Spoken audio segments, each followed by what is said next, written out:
I'm trying to wrap my head around why I'm standing here and he's not. And we all know why. It's not Tim Duncan to bring any attention to himself.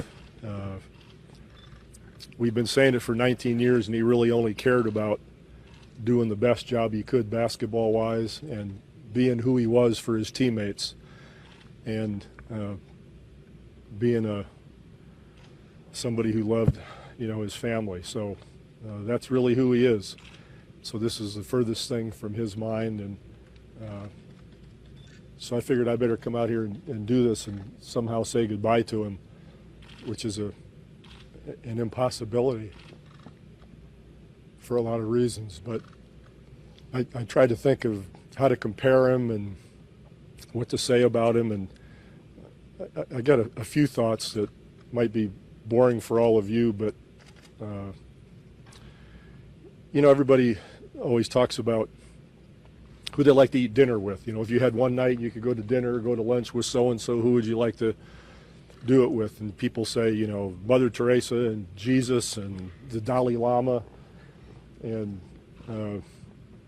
okay, I get it.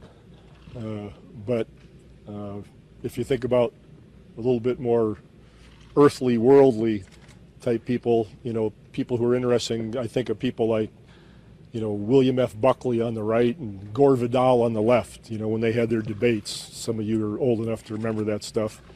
I mean, really clever, incisive people, ideas that blow your mind and all that kind of stuff. And I can honestly tell you,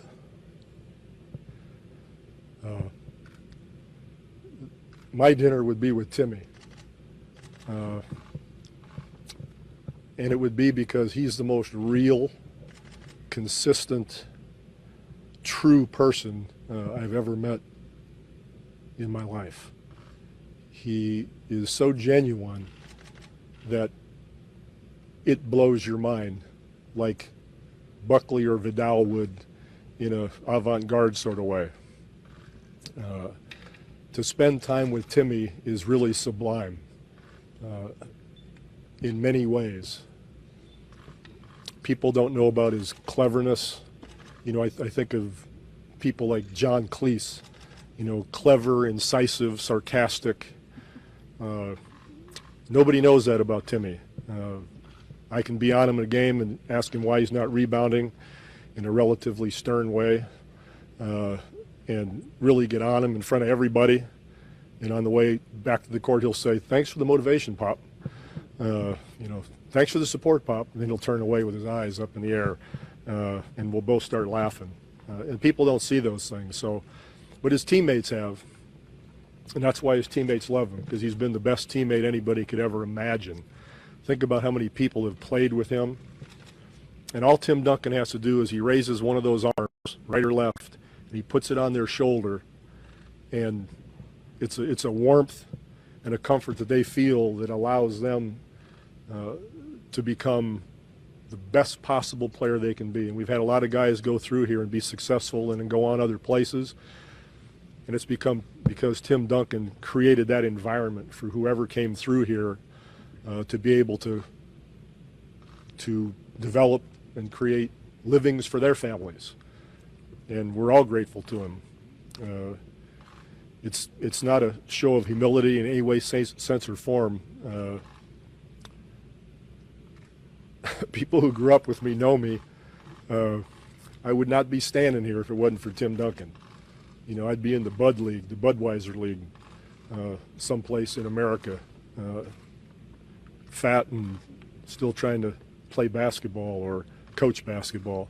But he's why I'm standing here. He's made livings for hundreds of us, staff and coaches, over the years, and never said a word, just came to work every day, came early, stayed late, was there for every single person, from the top of the roster to the bottom of the roster, because that's who he was. So in all those respects, he's irreplaceable.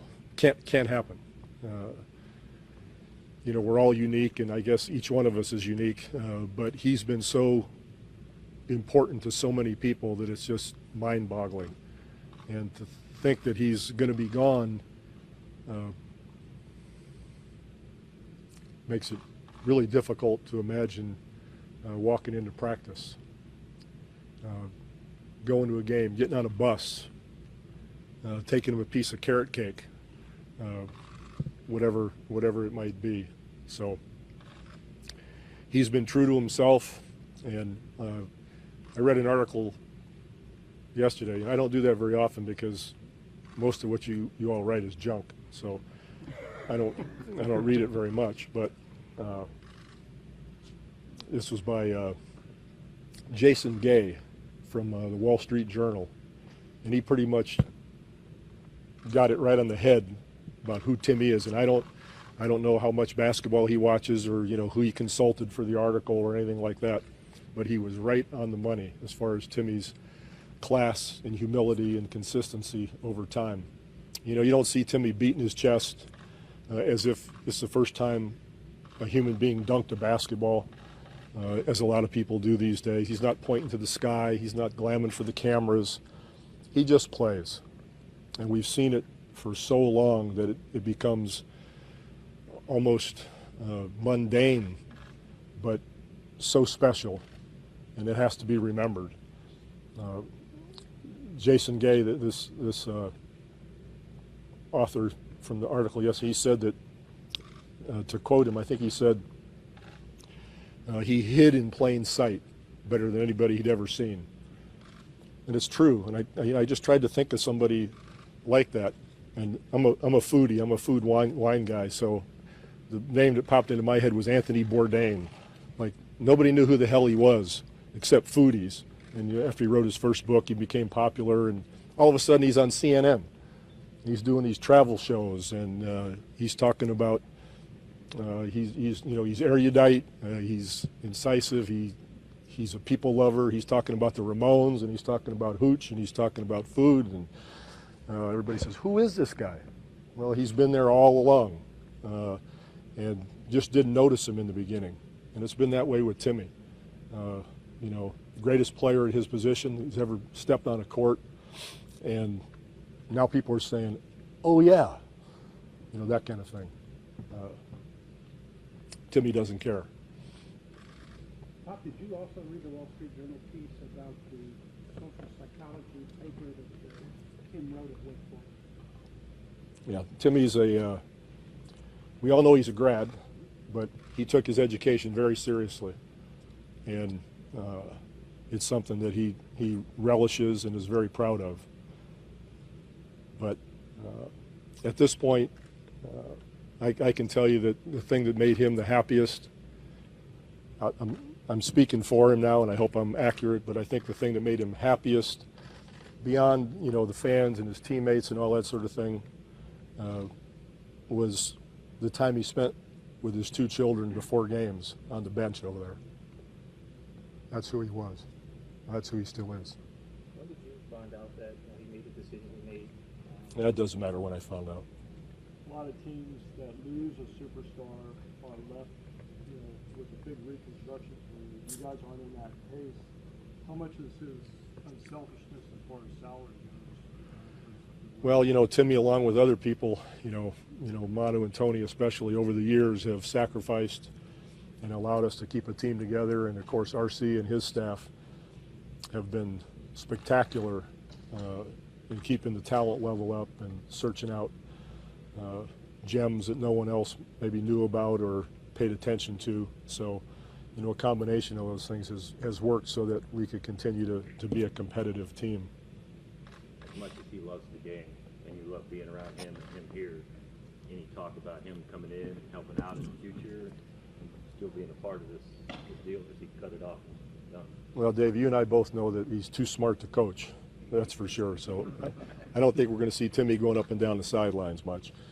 But I have a notion that he'll at least listen to being involved somehow or other, maybe even on a part-time basis, not a full-time basis. I don't know, but I'm certainly going to hit him with everything I have to try to keep him around here as long as we possibly can, because he means that much to everyone, as we've mentioned. already. What's the one thing the organization is going to miss the most when they're going? I just think, the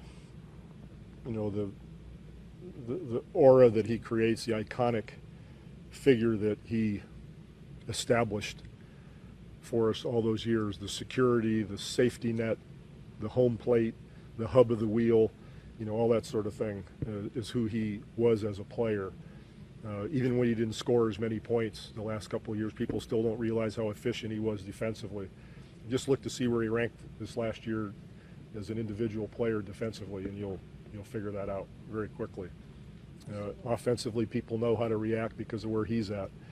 He'll move on a court and react where other players wouldn't have a clue and they'd just be in the way, but he knows where to go.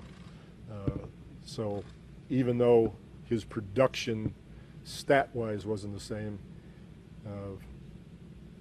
we won 67 games because he still was the center of everything that we did at both ends of the court, even though other people scored more. So we'll miss that and have to figure it out. Other people will have to step up leadership-wise. That'll be a huge thing for us. Who's going to step up and be that quiet leader that everybody responds to and respects and feeds off of? Not a lot of people can handle that, so we'll see where that goes. There's a romantic idea about going out, winning a championship. Was there beauty in the way that Tim went out? Tim, everybody's different. People go out at different times for different reasons, but this is the way one would always expect Timmy to go out. He's the same person as far as his values and opinions of himself as the day he came in. I can still remember before his father passed away looking at me in the eye and saying that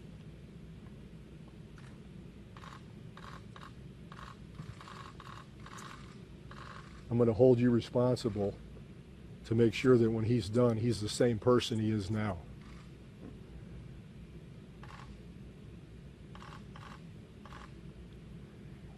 And in that respect, he is. He's grown as a person, as we all do, through experiences. But his inner core, he was over himself when he came in. And after all these accolades and all this success, he's still gotten over himself. Hasn't changed a lick. Just try to talk him out of it. No.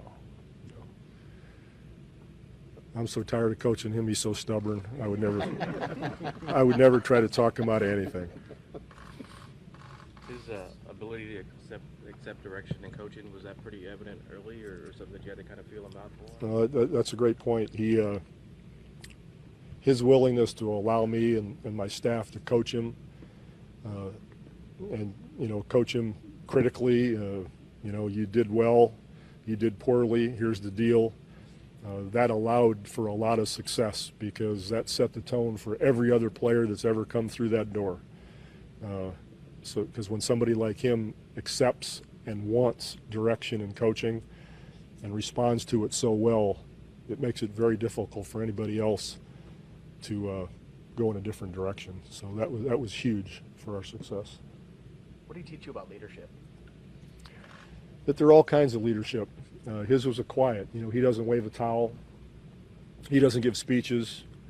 When he speaks, it's for a purpose. Less is more, in a sense, with him. And so when he did speak, it meant something to people. And he led by example. He had a vision. Everybody bought into his vision. He was accepting. He was not judgmental of people. He didn't really even need to demand because they knew inherently that what he expected was what they saw in him and what he did every day in practice and in games. How he handled a loss. How he handled our loss in Miami in the finals. How he handled our win against Miami in the finals. That's who he was, and that's how he led.